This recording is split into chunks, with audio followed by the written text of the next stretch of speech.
Guys, welcome to my channel. My name is ReadingBear and I hope you are ready for some more stories. And today, we'll take a look at some new entitled people content. If you enjoyed my content, please don't forget to subscribe to my channel and post some bear emojis in the comment. And now, let's dive right into the stories. The first story is titled, "Am I the asshole for suing my girlfriend after she had my 1967 Impala project taken to the scrapyard?" I'll try to keep this short. I had a 1967 Impala 4-door that I bought in February 2019. A couple months ago I bought my first house that had a 2.5 car garage. I moved the car in and started tearing it down for a complete restoration. I had the body in one bay and the chassis in another, plus the whole garage filled with parts. About 2 months ago my girlfriend came to live with me during this whole crisis and the whole time has hated that car. She wants to park in the garage, but I have 2 acres of land with a lot of nice places to park under shady trees, or hell, even in the barn if it has to be inside. I tell her tough luck, it's my house and it's not like I can just throw it back together real quick. Anyways, I was out of town for a couple days on a business trip for the small local company I work for. When I got back, my girlfriend was all smiles.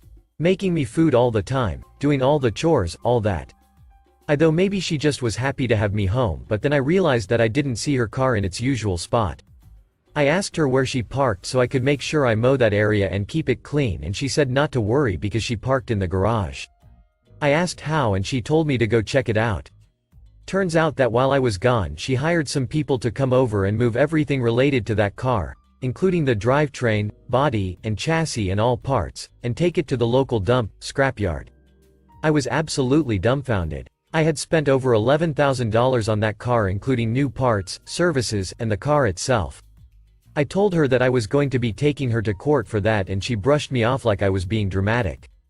I told her that it's done between us and to pack her things and leave. I admit I was really angry, but I did end up getting a lawyer, and as I have all the receipts for all that money spent and I have her on my house's security cam footage letting the guys in and watching them take it all, I think I can win. Her family and friends are absolutely blowing me up, saying it's just a stupid old piece of junk and that she cannot pay back all that money I spent, and that I should just let it go. But I have been putting all my time, effort, and money into that car for a year and a half now, and goddammit if I am not going to get justice for what she did. Am I the a-hole? Edit. I got a call from her mom about 20 minutes ago and she told me that I was ruining her daughter's life over a stupid car. I told her she ruined her own life. I've been gathering documentation and stuff and I'm about to head down to the police station and file a report, as suggested by Lots here. Once again thank you all. Update. Went to the police station last night, was told to come back in the morning. Just got back and filed an official report against her for grand larceny and grand theft auto. I showed them all the receipts I had for the car and the footage of her letting the guys come and take it, as well as the title for the vehicle in my name. They said they will be in contact with all 3 parties, me, ex-girlfriend, and junkyard guys, soon, and they will hopefully be able to recover some or all of the car. Just have to wait now. Huge update. They found my goddamn car. The junkyard guys apparently were in the middle of hiding it when the police came to ask them questions. It was on a forklift and they were gonna put it on top of a pile of cars that was hidden behind more piles of cars. They said it was theirs and they had the title, but obviously didn't have the title for it, and since they matched the VIN on the chassis and body to the VIN on my title, it was obviously mine. I know at least one person there has been arrested. I think he was in the camera footage I talked about earlier, but I don't know if it was the boss or whomever or even his specific charge. They also told me they would be looking into this specific junkyard for any other vehicles reported stolen. They said they haven't been able to get in contact with my ex just yet, but they're working on it. I'm just so glad they found my car. Luckily I made quite an album of pictures detailing me tearing down the car, and so I can use that to prove what parts they had were mine, so I can hopefully get most or all of it back. Police haven't let me take it back home yet, as they say it is evidence or something, so hopefully I can get it back eventually. Thank you all so much for the support and advice. She's gonna be alright. The next story is titled, Tales of Aunt Fanny. One of my college friends had an aunt I'll call Fanny. That's partly for privacy, and because she was an a-hole. She was his father's sister. Over the years, I heard many Aunt Fanny stories, though I've forgotten most of them.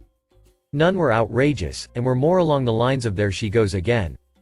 Mostly, she kept insisting that my friend's father was supposed to support her financially. She'd gotten the idea that it was an Italian tradition for a man to support his unmarried sisters. Never mind that they'd been in the US for multiple generations and hadn't ever followed old world customs. Never mind that he wasn't wealthy. Never mind that she'd been working for years, either. The small bit of sympathy I had for her was that she'd had few opportunities. Fanny had come of age in an era when middle-class women were mostly limited to being teachers, nurses, or secretaries. So she'd been pushed into work she'd never liked.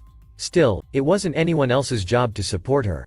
And she nagged Dad constantly, even when he was in treatment for cancer. Twice. When she wasn't yammering about money, she was demanding he do favors for her. Fix stuff, drive her around, even though she had a car and license, do her taxes, etc. And there were constant complaints about the neighbors bothering her, usually just with their existence. The second time, the cancer killed him. Fanny immediately began pestering my friend to support her and do her errands, since he was now the man of the family. Of course, this didn't fly. My friend despised her, partly for her general uselessness, but mostly for how she'd treated his dad. He made a few obligatory visits, and helped her move into assisted living and soon after, a nursing facility. She'd never taken good care of herself. But he never gave her a cent, and refused to do errands for her. She never gave up pestering and complaining, of course.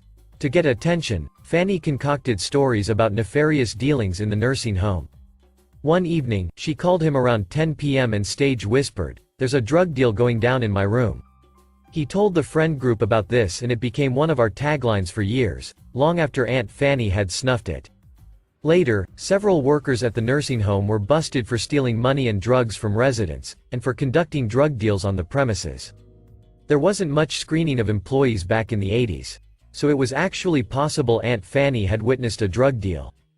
Too bad she'd cried wolf dozens of times in the past. The next story is titled, "I Was the Entitled Person." Pulling into my mother's cul-de-sac on the 26th to do some odd jobs for her and exchange Christmas gifts. I'm in an elderly minivan with wife and teenage children.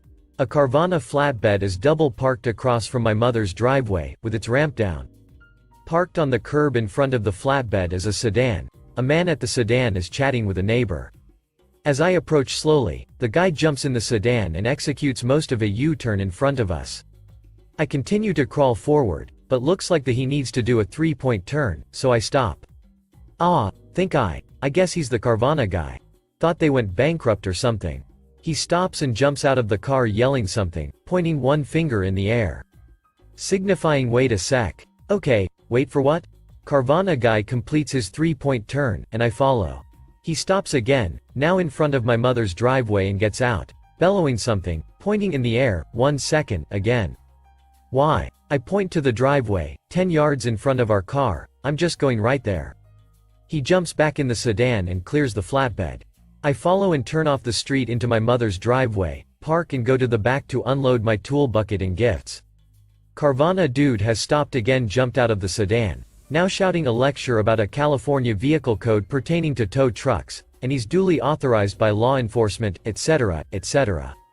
Basically the rantings of a crazy person you meet at a bus stop, only coming from a Carvana driver in front of my mother's house.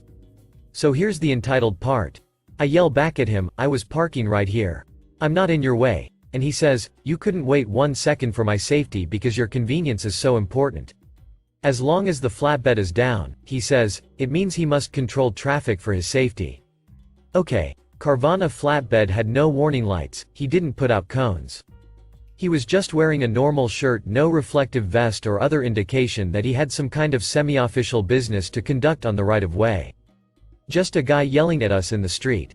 My wife, passive-aggressive deer that she is, hung around waiting to see how long it took for him to put up the flatbed.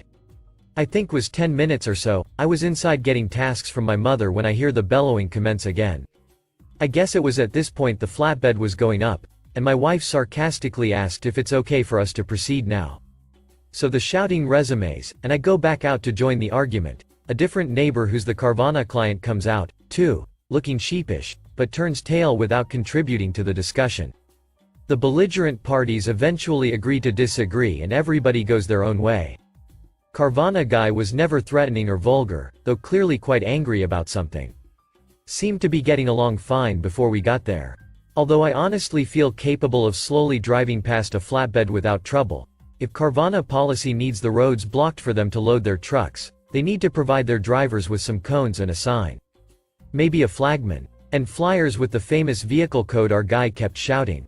I'd be very interested to learn under what conditions a used car dealer gets to restrict access to a public right-of-way. The last story is titled, "A Karen Pestered Me About My Joint, and She Almost Got Arrested." I'm a writer and photographer, where I like to visit abandoned places and urban life. I own TikTok and YouTube where I post about my travels, and I'm a marijuana user. I feel that marijuana makes me more creative, and so I tend to eventually get high to write, study about my current field, study for college, I'm trying to be a doctor, and to photograph places from a different perspective. In this case I only go to the ones I've visited before. But I understand that some people may not like marijuana because of prejudice or for another reason. And I believe the key to resolving these outdated issues about marijuana is conversation. So since I want to demystify the image of potheads as something pejorative, I've already talked to my neighbors, I live in a condominium, about smoking marijuana, since even covering the windows and doors sometimes the smell can show through. One of the neighbors doesn't care and smokes too, another doesn't care. But the upstairs neighbor, precisely where I smoke from the joint out the window so as not to disturb others in the hallway, said he wouldn't like me to use marijuana at home. Again, through the conversation, I tried to understand the situation. He has nothing against those who use it, and he found my responsibility to notify the neighbors about my habits admirable. But he has serious problems with allergies to smells, being that his house has hospital smell as they only use neutral disinfectants, and that marijuana sometimes triggers it. So I started to only smoke bong at home, which smells less. When he's not home, I watch his car leave, and then I keep a good relationship with the neighborhood. So after this introduction I can get to Karen. On the day in question my neighbor was home and I didn't have my bong, my cat broke it, and I was researching places to visit and studying photography. So to smoke a joint I went down from the building and went to a public square next to my house. I sat down, took my notebook and lit a small joint, no more than 0.4 grams. When I noticed out of the corner of my eyes, an angry Karen coming towards me, she said to me, "What is that you bum?" I replied, "I'm smoking weed, are you flustered with that?" She answered, "Of course, can't you see that you're poisoning the air of the entire square? This square is 1 hectare and I was just in a very wooded place with no one around." So I said, "I'm sorry, I'm going to put out it and I'm going to look for a better place to smoke. Would you like to learn about marijuana? What's your problem with weed?" She answered, "My problem is you guys who let people wander around." I realized that she was going to start a prejudiced conversation that I honestly wasn't in the mood to refute. So I got up from the bench and walked away. She shouted, "What you are doing?" I replied, "Since I was disturbing you, I will smoke somewhere else." She comes up to me and takes the already extinguished joint from my hand, and says, "No, now you're going to wait for the police, I already called." I had nothing else with me, I left with just the cigarette I was going to use. So I took the most unexpected step and sat down on the bench. She asked, "Did you decide to wait?" I replied, "Yay." Karen furrowed her face as if she sensed some shit was going to happen. After all, the other guy she freaks out must leave without paying to see. Then still cursing me she called the police, which is surprising since she said she already called them. Then a few minutes later a policeman arrived. He looked at Karen cursing me and already made a face of disappointment. I had already experienced problems with the police before, and I knew that it was enough to say that I am a user, give a justification for smoking on the street and report the small amount that the maximum they would ask was for me to sign a term stating that I knew that he was on drugs and that this is illegal, but for non-prison users. And to avoid getting a record they recommend a voluntary donation of a basic food basket, which I already did considering that I helped myself without having a dirty name. I help the policeman who did his job to stop me and I help a family that is hungry. Then the policeman arrives and says, "What is happening now, Karen name?" Then I realized that he probably already knew her. She answered, "This pot is marginalizing this square where I want to pass." He asks me, "Do you have marijuana?" I answered, "No," which was true since my only joint had been captured by Karen. Then she says, "And this one?" Showing the joint in his hand. So I answer, "It's with you so it's probably yours." The policeman chuckles and says, "Karen's name. Didn't know you smoked, we'll need to arrest you for that." Karen is in shock and says, "No, but it's his, I swear." The policeman says, "Lucky for you, Karen's name, that this amount is not a crime in Brazil, but I'll have to learn." Karen is relieved that she doesn't know the basics of her own country's laws and hands over the joint and leaves. After talking to the policeman, I explained my situation and that it wasn't an affront to go smoking in the square, I just wanted to respect my neighbor's allergy. He understood my point and we discussed the legalization where he was in favor but without speaking because he was on duty, and he only ordered me to avoid smoking in the street because this is theoretically a crime and if he observed it he would be obliged by law to intervene. He too explained that Karen keeps calling the police for absolutely everything. From skateboarders riding the rink, or teenagers wanting to ride a swing. Everything for her is a criminal offense, and so my excuse of the marijuana being hers would probably reduce the calls they are forced to answer, but knowing it was a bullshit. Eventually I pass by this policeman and until I say hello, he always asks, "You don't have anything, do you?" And I always say no. In the end, as I said, she wouldn't be arrested, but the panic she felt was pretty funny. I know that what I do is illegal, but I always try to do it in a way that guarantees my individual freedom without disturbing anyone's life. Edit 1. Thanks to everyone who gave me any tips, I really appreciate it. Edit 2. I understand the buzz about wanting to be a doctor and I have some facts about it. Marijuana does not cause memory loss or kill neurons. To be honest, the only research we had on this was on monkeys equipped with masks that didn't allow them to breathe other than marijuana smoke. They smoked 100 grams in 10 minutes. They didn't lose their memory from marijuana but from intoxication and lack of oxygenation. I try to be as respectable as possible. I know I can't get stoned to study medicine or when I go to work professionally as a photographer. But I can get high to study photography and shoot as a hobby. It is not feasible to use any substance when working on something that affects the lives of others, whether opening a person or taking pictures of an apartment to be sold. It is remarkable the existence of mental problems in overworked doctors, which leads them to be alcoholics or users of self-prescribed prescription drugs. You shouldn't be concerned about a joint smoked by a student outside of your work, but about the mental health of an entire class who are always ready to help you. I already had the nightmare of having a depressed doctor who used Rivotril. Thank you for listening.